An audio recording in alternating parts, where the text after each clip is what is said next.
الحمد للہ وکفی وسلام علی عبادہ الذین اصطفی۔ یہ قرآن کریم رب الجلال نے اس لیے نازل فرمایا کہ ہم اس کے احکامات کی پیروی کر کے دنیا و آخرت میں اطمینان و سکون پائیں اور دنیا و آخرت میں بلند و بالا ہو جائے۔ حضرات صحابہ نے ایسے ہی کیا، وہ دنیا میں بھی عزت والے ہوئے اور انشاءاللہ الرحمن آخرت میں بھی ان کی قدر و منزلت اور مقام و مرتبہ بہت ہی بلند و بالا۔ ہم نالائق یا ہماری ایک بہت بڑی اکثریت قرآن کریم کے احکامات سے منہ موڑ کر ہمارا جو حشر دنیا میں ہو رہا ہے وہ ہم سے مخفی نہیں۔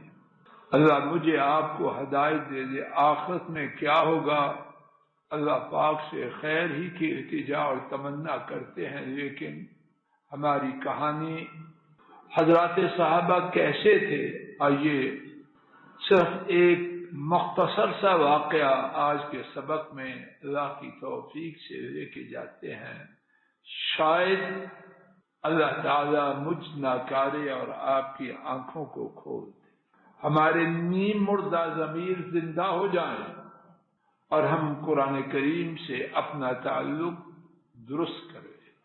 امام احمد رحمہ اللہ نے سیدنا ابن عباس رضی اللہ عنہما سے روایت کیا، انہوں نے بیان کیا قرآن کریم میں آیت کریمہ نازل ہوئی، وَلَا تَقْرَبُوا مَالَ الْيَتِيمِ إِلَّا بِالَّتِي هِيَ أَحْسَنُ، اور یتیم کے مال کے قریب نہ جاؤ مگر اس طریقے سے جو بہترین ہے۔ اور یہ آیت شریفہ سورہ بنی اسرائیل اور سورہ الانعام میں حضرات صحابہ کے گھروں میں یا کچھ گھروں میں یتیم بچے پرورش پا رہے تھے۔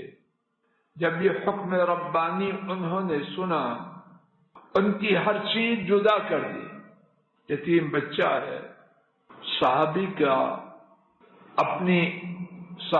کی اتنی حیثیت نہیں کہ اپنی طرف سے کھلا سکے، لیکن یتیم کا مال ہے، اس کے مال سے اس کا خرچہ چل رہا ہے، لیکن اس کے خرچے کو اپنے خرچے میں ملا کر چلاتے تھے۔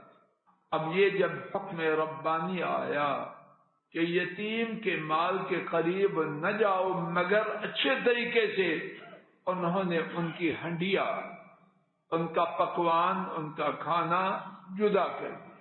اب ایک آدمی کا کھانا تو کیا نتیجہ ہوا؟ اَذَلُوا أَمْوَالَ الْيَتَامَى حَتَّى جَعَلَ الطَّعَامَ يَفْسُدُ وَاللَّحْمَ يَنْتُنُ۔ اب سارا کھانا تو ہمیشہ ایک وقت میں ایک آدمی کھاتا نہیں، کھانا بچتا، گوشت بچتا تو کیا ہوتا؟ کھانا خراب ہو جاتا، گوشت برباد ہو جاتا۔ اب یہ مصیبت جو کھانے کی بربادی اور گوشت کی خرابی کی وجہ سے گھروں میں پیدا ہو گئی، اب کیا کریں؟ اللہ سے ڈرتے ہوئے ان کا کھانا پینا، ان کی ہنڈیا، ان کا سامان اپنے ساتھ تو کرنا نہیں، جدا رکھنا ہے۔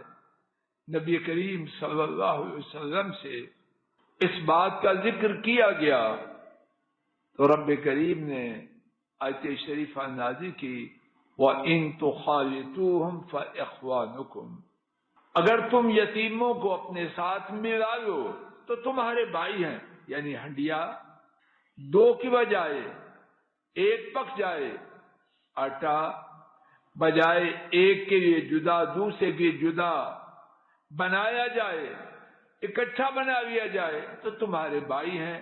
واللہ یعلم المفسد من المصلح، اور ملانے پر تم میں سے جو فساد کرنے والا ہے، خرابی کرنے والا ہے، اس کو بھی اللہ جانتے ہیں، اور جو خیر خواہی کا، اصلاح کا ارادہ رکھتا ہے اس کو بھی جانتے ہیں۔ اب بظاہر معمولی بات ہے، لیکن حضرات صحابہ کو دیکھیے، ان میں یہ طاقت نہیں کہ کہیں اس بارے میں بھی یتیم کے ساتھ کچھ زیادتی ہو جائے اور وہ اللہ کے نافرمان بن جائے۔ اتنی چھوٹی چھوٹی باتوں میں اللہ پاک کے حکم کی تعمیل کا اتنا اہتمام، اور ہمارا حال کیا ہے؟ وہ اللہ کے احکامات کا اتنا زیادہ لحاظ کرنے والے، پھر اللہ نے دنیا میں بھی نوازا اور آخرت بھی ان کے لیے انشاءاللہ بہت بلند و بالا ہے۔ اللہ ہم نالائقوں کو بھی انہی کے نقش قدم پہ چلائیں، اور اللہ دنیا میں بھی ذلت اور رسوائی سے، پریشانی اور مصیبت سے نکال کے، اور آخرت میں بھی سرخروئی اور سرفرازی عطا فرمائے۔ وآخر دعوانا ان الحمد للہ رب العالمین۔